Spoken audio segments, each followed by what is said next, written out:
Sunday marked the ending of Season 3 of Game of Thrones for right now. Season 3 was the first half of the third book, A Storm of Swords, which will be continued in Season 4. Now, usually when I do these kind of reviews, I go through each of the scenes and I talk about them, what I think about them. But I'm not really in the mood to do that today. Not because I didn't, the finale was okay, and it's okay because the last 10 minutes, which I will get into in a moment. Overall, this was a finale that was meant to wrap up loose ends very quickly and set up stuff for next season, which is fine. That's what finales are really supposed to do, especially finales that are going to be part of this kind of interconnected world.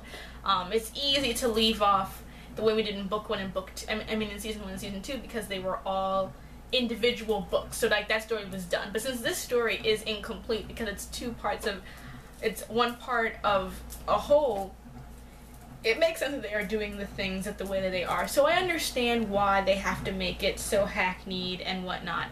But at the same time, I was disappointed because I felt like they could have done more with it, and we really just ended up getting some scenes that were kind of dull. And scenes that I didn't like mainly because I have not liked the changes that they have made to certain characters throughout the course of this season.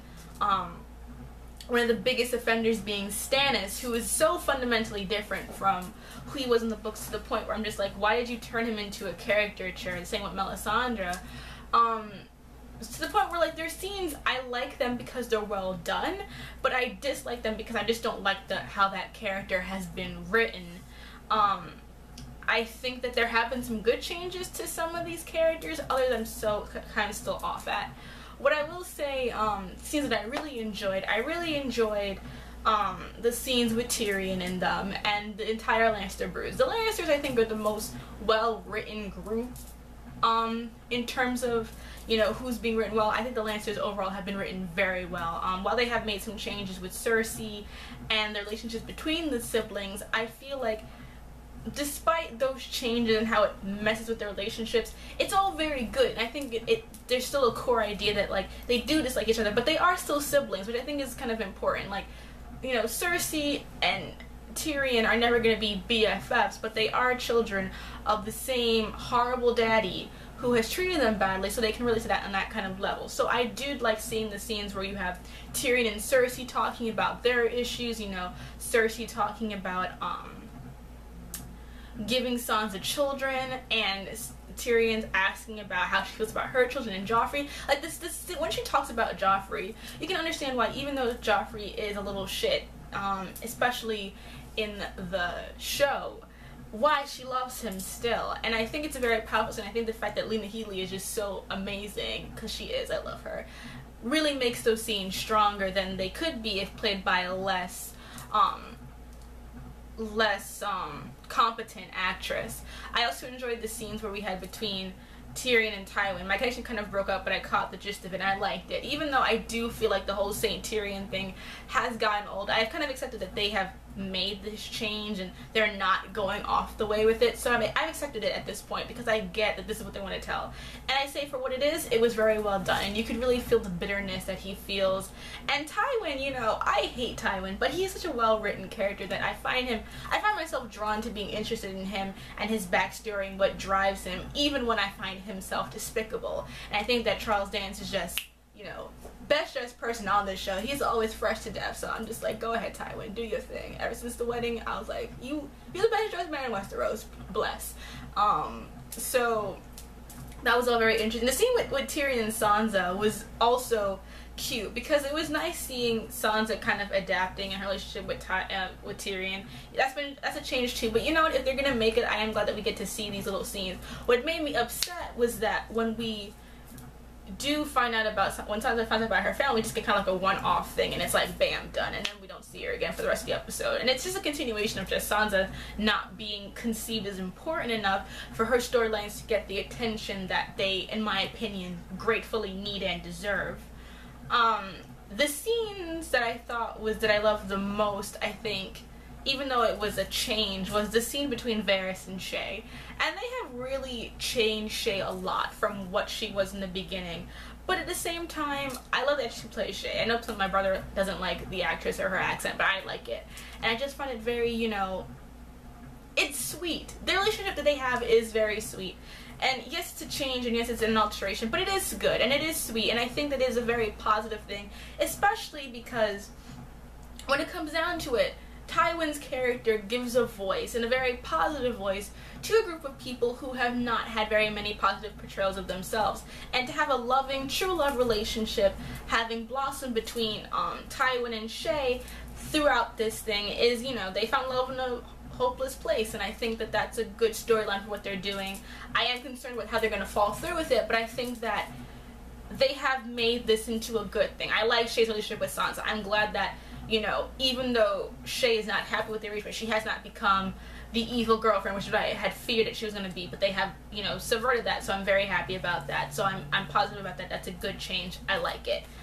The stuff going on with Theon and that scene with who we know now is Ramsay Snow / Bolton, that was just tedious. I honestly will admit, I'm just tired of seeing Theon at this point because they have dragged it out so much. And the most important thing about this is that they gave him his name Reek, his new name Reek, and that's basically the most important part of that entire sequence. I think having seen him get tortured so much, it almost became like he's back again. And it's like, it's sad because I have grown to really feel bad for Theon and his situation, but I also feel like, you know, they're putting all this energy into a storyline that's not supposed to be there at this point, that I'm just like, they could have used this time that they showed all the kind of extraneous torture sequences to just show something, you know, but to develop somebody else that was directly involved in the events going on right now.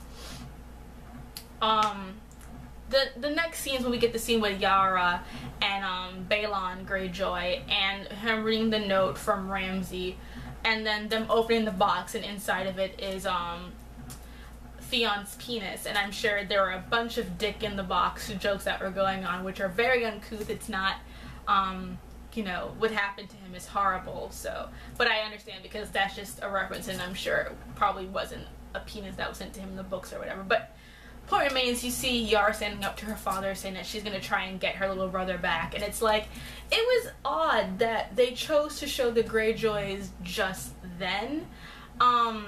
Yes, I know for us book readers, we know they don't show up at this point, but neither did Theon, so it's like if they're gonna have them, if they're gonna have Theon there, then it would make more sense to show Balon sooner, but I guess they roped them in for this, so they decided to push them on to the very end. Then we get Jon and Ygritte. It was just good to see Ygritte shoot Jon. Like, she loved him, but she's like, no dude, you fucked me over, you're getting shot in the back. And I'm like, go ahead girl, go ahead, because you was ready to die, Manny Malkovich girl, you ready to go to war for him, and he screwed you over, shoot him. And Jon's acting in this scene was tragic, because he's just like, I gotta go home. I'm like, what? Kid, boo-boo, come on, work with me here. Like, it was just not very compelling. I didn't feel shit for Jon. And it's not even like because I didn't like Jon. I've cared about him last episode, you know. It just because I find his character dull does not mean I can't be compelled when the story lends him to be interesting. And he just wasn't interesting in this segment, except for seeing Ygritte shoot him. Then he arrives back at the Night Watch, and goodbye. Then there's Bran's scenes, which are interesting, but at the same time, it's like almost too late. You know, Bran has not really gotten to progress a lot as a character yet, so hopefully next season they will push forward with that. And we got him meeting up with Sam, and Hodor just being fantastic. I love Hodor. He's future king. For real. Like, you can't kill off Hodor. He's amazing. I hope he survives all the way to the end. But we got Sam and Gilly meeting up with Bran and their root, and telling them about the dragon glass and what's going on, and they help Bran, Jojen, Mira, and Hodor find their way behind the walls, beyond the walls, so that they can go and find a three-eyed raven, crow, whatever freaky black bird it is. I'm very sure it's a raven. Then there's a scene where they go to Maester Aemon and they tell about how he protected Gilly and all that kind of jazz. It's just, you know, it's all set up for what's coming up later. So I paid attention, but I was also kind of like, oh, whatever.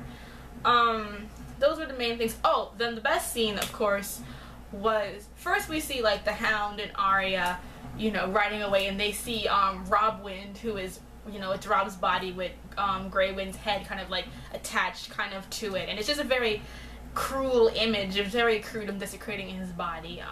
And in all medieval literature, the desecration of your enemy's body is seen as a huge crime. Oh, that's right. The other thing I want to talk about is when Bran told the story about the man who had broken guest laws.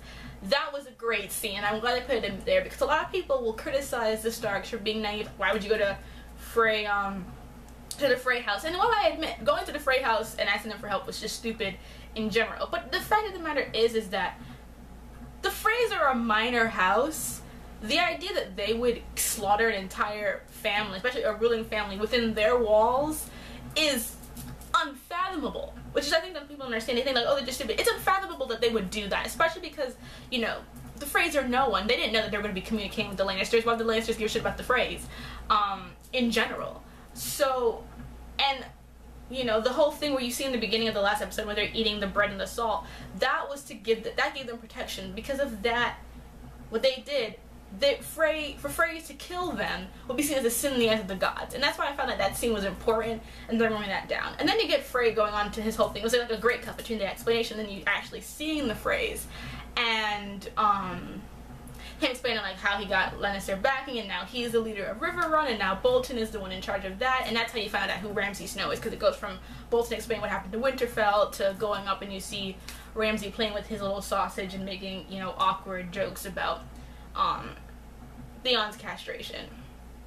Then that was that, but then we go back to Arya, and she is with the Hound, and they're writing, and they see this guy talking about what they did to the Stark body, and Arya just comes up there, and you see Dark Arya. It's been a long time coming, because we should have had Dark Arya for a hella long time, but we finally got her, and she just stabs the shit out of this one guy, and the Hound comes and kills the other three, and he's like, where'd you get the knife? And she's like, from you. And he's like, damn girls, these Stark women. I enjoy the almost weird buddy cop vibe that we've gotten from Arya and Sandor, although I do think that Sandor has been kind of not given his due as a character, which is upsetting. I think they've kind of hyper-masculinized him when he is a little bit more complicated, but again, I have gotten used to this whole idea of them doing this. So that was a really good scene. I think it was probably one of the best scenes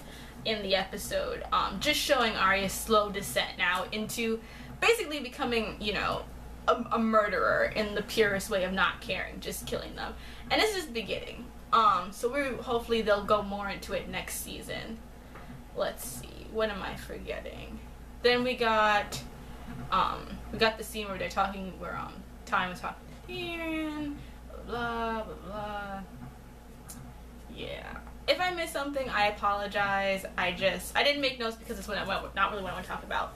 Oh, right. So, Davos and the whole Dragonstone. Dragonstone is probably suffered one of the worst from changes. They're up there with Cat in my opinion. Stannis' character has been completely annihilated. They have made him to seem like an extremist, insane villain. Even when he's doing the right thing, he's being seen as a kind of evil villain. You know, the change that they've made with Gendry and Edric Storm makes sense from a casting standpoint. I get it, but they also removed the complexity of Stannis' character by doing that, and that was my problem. Like, and they continue to do it with Melisandre and Davos, with, you know, Davos finds out the thing about the Night's Watch, and so he holds it in, but he doesn't bring it up to the absolute last moment. And then Stannis wants to get rid of Davos because he helped Gendry escape, because they had kind of bonding moments about being born in the King's Landing ghettos, and then he helps Gendry escape with some bread and water, and he ships him off. And then when Davos gives Stannis the note, he reads about the thing going on in the Night's Watch and about the White Walkers coming. Melisandre does into flame. She says that this is right, and then she basically saves Davos from being killed. And it's just kind of like, I like Stannis. I really enjoy his character. I like that we don't see his character through his own perspective, but see him through Davos' perspective. And I feel like they've just really kind of like chopped him up and served us the kind of part that fits like a cliche, which is the extremist part of him. And it's only one part of who he is. and I think that's why it upsets me so much, because there's so much more to him that's being removed for him to be this kind of extremist, crazy character. And then finally, the most jarring scene, and the scene that really brought this whole episode down for me, was when Dany comes and she frees the slaves. And it's so, oh my god. Like, Daenerys is basically an Edgar Rice Burroughs character at this point. She is the epitome of Mighty Whitey. And it's so much worse in the show, one, because you can see it. And there is something extremely jarring about seeing this one white woman who, you know, has silver hair, so she's extremely, you know, the palest, probably whitest character in terms of this complexion in the story, being in this environment, and just being surrounded by all these brown people, the most brown people we will ever see in a scene of Game of Thrones, just clamoring up to her and calling her mother and basically worshipping her. It was like literally Uncle Ruckus would have been proud to see that scene. That would have been like his dream scene, basically. It is so jarring, especially because, one, the area that she's freeing or whatever wasn't all brown people anyway. It was very mixed, so there were white people there, there's other races there. It's not just a sea of brown people who she's saving. And I think the other thing is too is that this is the only time we ever see brown people in abundance, is in these savage, uncivilized societies where Dany comes and frees them. And it's like, you know, I do like Dany as a character, but I think that this part of her storyline is the most painful part to sit through, because it's basically her going to different brown places and be like, I'm gonna free you, I'm gonna civilize you, because I'm Daenerys Stormborn. And it just, you know, it gets later deconstructed as we go on through the series, which is the best part of that storyline, is having you see that even though she's got all of this, there's still other parts where she likes being a leader.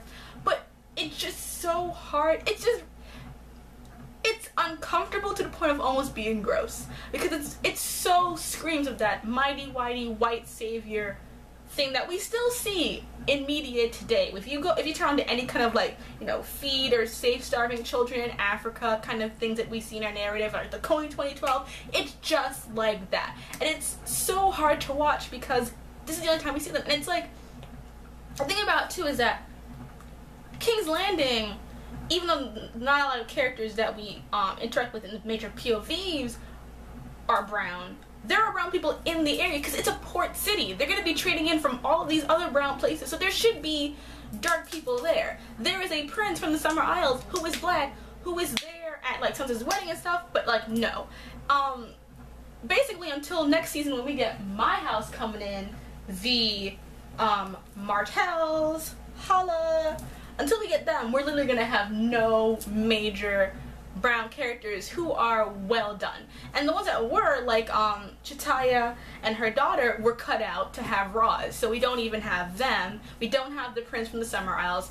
The Dothraki are barely even seen anymore. So all we get is this kind of very strong white savior narrative from Dany. It's just uncomfortable. It honestly is, because it's played so straight in this part of her storyline that it's just kind of like, it's gross. It really is. And I get other people be like, you're overreacting, she's freeing slaves. It's like, yes, she's freeing slaves, and slavery is bad. No one's saying that slavery isn't bad, but Dany also lacks so much foresight and so much knowledge about what she's doing. She's basically doing it because it's the right thing to do, and it is the right thing to do. Don't get me wrong, I'm not saying that I'm for slavery or that I think that she's wrong for freeing slaves.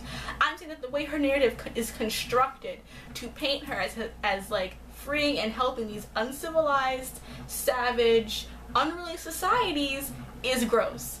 Because that's the only time we ever see any other non-whites in these series, or for them to be savage, uncivilized, and uncouth, and to be seen as this jarring example of, like, there's Westeros, which is this normal, proper society. Everything else is barbarous, and, you know, Westeros is bad because they've outlawed slavery. Slavery is evil because it's here. It's just, there's a lack of foresight, and there's a lack of discussing about what it means to, like, savage and barbarism have been terms used to describe societies that were always more advanced in some kind of ways. Like, when we say, you know, savage or barbarian, we basically just mean you're not like our society. You don't live in castles, you don't live in this kind of nation that we have. And, like, that's rarely ever really discussed. That like, you know, you want to talk about how these societies are horrible. You go to Westeros where people are slaughtering each other and killing each other and raping and pillaging, and yet they're civilized and then all society is not. And that kind of idea isn't as well well developed in the show as it almost is in the books. I think the books are kind of a little bit clear about what they mean with this. But in the show, it's hard to watch because that's the only time I'll ever see people who look like me that aren't being problematic. You know, Zohan Doxos, he was there, but his character wasn't white to begin with, so that was race bending. And the thing about it too, he's dead, or at least heavily implied to be dead, and his character's alive in the books. We got Salvador San, who in his introduction talks about raping a white woman. Yay! Yeah. You know, that's something for me to be happy about. And then there are characters who are implied to be POCs. Oh, then we get Talisa, who is Latina, and then she just gets stabbed in the belly. Her character's still alive in the books, but in the show, she's dead. So it's like a trade-off. When you do add a brown character, they die, even though their white counterpart is alive still. You know, the Dothraki are gone, Eerie, they're all gone. So it's just kind of like, this is all we get. Overall, like, this season was better than season 2 in a lot of regards. And overall, I'll say this, Game of Thrones is a well done show. It is a good show. I would never take that away from it. It is a good show. It is well written. It is well developed for the most part. But my problems with it just stem from adaptation wise. Like, the way I treat certain characters that I am just invested in bothers me. Every character that I really care about and really like is just not treated well by the show, basically. And they oversimplify way too much. And I'll talk about this when I do like a full review of what I think about season 3 as a whole, pros and cons, because I need to actually sit down and write it out. But overall, like, this was a dull finale to a good season. This was a good season. It was much better than season 2. I liked a lot more scenes in it. I think it had a lot of really good characters that we had to deal with. I'm excited for the second half of Summer Swords, which is season 4, because my house is going to be in it. House Martell Hollaback. I will be watching that casting because the Martells are brown, okay? So all of you who are like casting Benedict Cumberbatch and Hiddles and all these people, stop it right now, because if Benedict Cumberbatch comes on my screen as Oberyn Martell, I will literally give birth to a shadow baby, because that is just I won't even speak into existence. No, not happening. I literally just remembered that I forgot about the incest reunion of Jaime and Cersei. This scene was too short. It's very soon, so I'm kind of surprised that they put this in here, but I love the expression on both the actors' faces. They play their characters so perfectly. Like, you can see everything that they're thinking without having to actually hear words. So that was a great scene. I loved it. I really hope that we get some, I'm not gonna say it's a spoiler, but I hope that we get a little bit more giggity next season, because y'all know what that was. So hopefully we'll get some giggity. So yeah, also Joffrey and Tywin. Tywin is not here for Joffrey in the least. Like, he really wants to snatch all his blonde curls and be like, I hate you, go away, die in a fire. Yeah, that's my addendum. That's it. Bye.